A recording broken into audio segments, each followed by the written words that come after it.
Hey, Kris. Hey, Liz. You ready to deconstruct some bullshit? Let's try. I mean, this is our first video. What do you think about waist trainers? Because I thought we were done with those, but then it popped up randomly as a YouTube ad for me. And shockingly, we're cycling back around to like, hey, remember this thing we tried that doesn't actually work? Maybe it works now.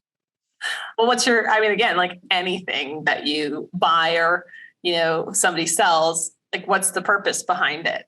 Money, what making money. Need are you trying to fill? But I think the waist trainer is an interesting one because I see it as a way to control something you feel is out of control. Diet and exercise are hard, and being consistent with good health habits, it takes a long time to see significant results. If I could just physically force my body into the shape that I want it to be, that's a now thing. I can do that now.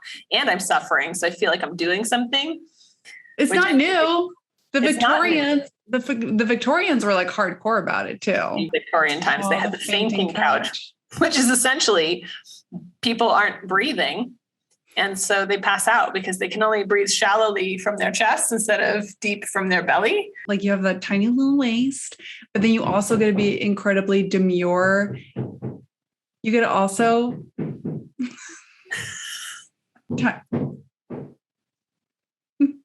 I hate life so much. I'm going to go out and smash that person with their fucking hammer. Come in. Yeah, come in. I'm knocking.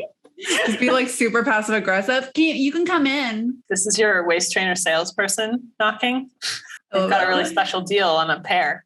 So not only can you have that tiny itty bitty little waist, but you can also have that really demure I'm dying thing that the guys seem to really dig. Really dig.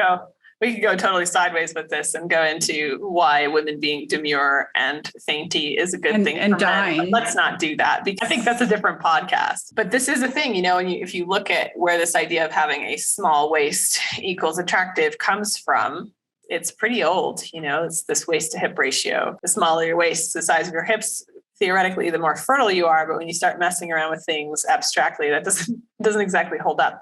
And there's lots of evidence that show that waist trainers over a long period of time, especially the ones that cinch you lower or like that cinch in lower and push everything up, can cause all sorts of digestive problems as well.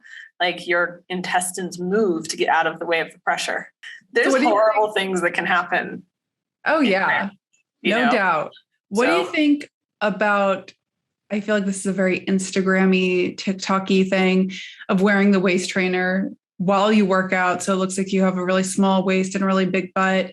As a certified personal trainer and strength coach, like the last thing you want to do is prevent your core from properly firing and functioning under load. So it's actually one of the most dangerous things I think people can do in the gym because you're taking away the work that your core is supposed to be doing that keeps you stable. And so unless you wear it all the time forever, when you take it off, you no longer have the stability or control over your core that you used to have. And now you're injury prone as well. So forget the aesthetic benefit or forget the aesthetic cost, even of having your intestines move around. It's actually costing you gains. Don't do that to your core. It's like the sweatsuits. I see those in the gym too. It's this false sense of science where, if I'm sweating, I'm burning calories.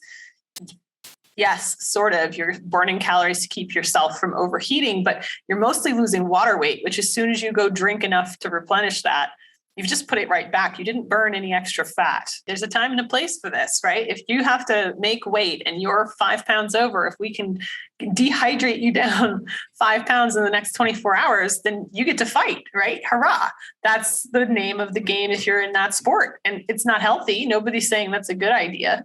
So, what are you after? Like short-term gratification or long-term results? Because you can't get both most of the time anyway. The waist trainers, no, just no. I mean, you can buy one and spend your money on it. It's not going to fundamentally change your physiology enough for you to be happy.